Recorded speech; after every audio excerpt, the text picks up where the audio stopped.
What's happening, party people? It's your boy, Chrissy Crackhouse. Back at you with another cop. Today, we're going to go over a shoe that I am very pleased to actually have in my hand, and it's the Kobe PROTRO 8. This shoe is amazing. I've already taken it out the box. I've already tried them on. I think the feel of them is a comfortable fit only if you go up a half a size. If you went true to size, you're going to have to take the cushions out. And that's the only way you're going to actually break them in, and probably at some point you can put the cushions back in. It's a mesh fabric, so, realistically, if you just, slipping on some sweats and you chilling in them or whatever, just a quick fit, in time that mesh is going to spread anyways. But I went up a half a size on these. I've tried them on, and they're correct. You need to go up a half a size. And if you have an extendedly wide foot, I would even recommend a full size on these. We're going to ride with these Kobe's. We're going to go over it. I'm going to give you my opinion on them, tell you what I think about them. Subscribe to the channel, hit the like button, and ride with me. Let's check it out. We have here the Kobe PROTRO. And like I said, this is a 11.5, my convenience size 11.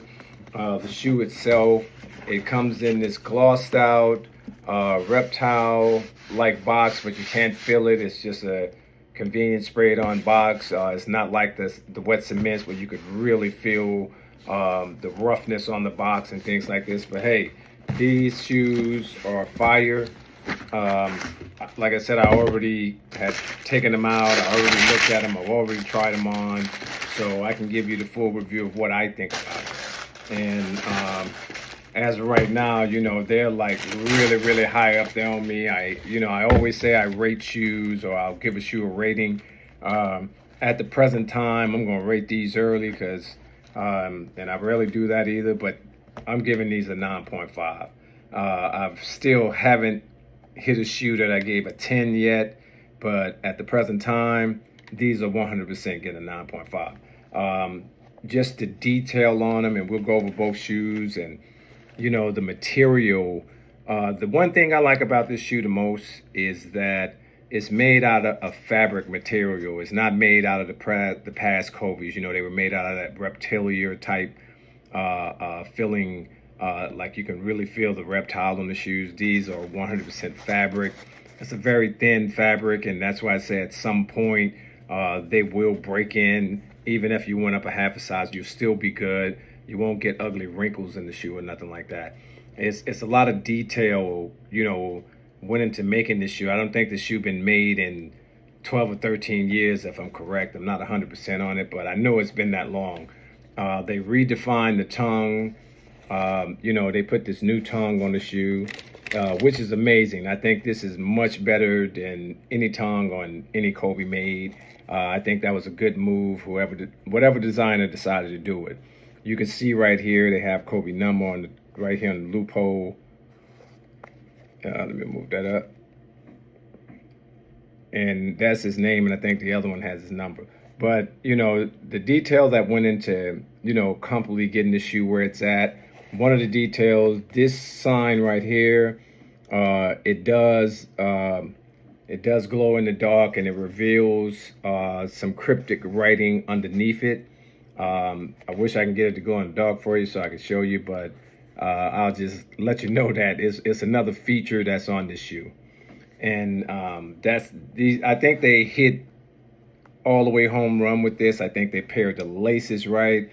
Me personally, I'm not changing these laces. I think they did their job with it.